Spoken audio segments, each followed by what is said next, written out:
শালা তোর দাদুর বিচি ফুল কলুচি।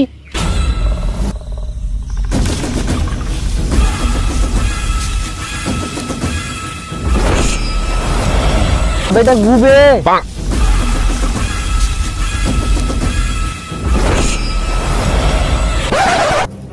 ওফো কত কালো বে।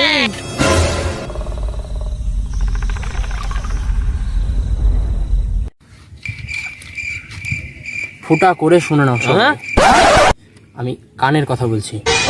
এই কেসটা আমাদের দ্বারা সলভ। হ্যাঁ হ্যাঁ, ওই যে যেটা বললো সেটাই করতে হবে। আর যে কোনো একটা মানুষকে আসামি বানিয়ে দিতে হবে, ব্যাস কাজটা শেষ হয়ে যাবে আমাদেরকে। তো আর দেরি না, এখন থেকে আমাদের কাজে লাগতে হবে।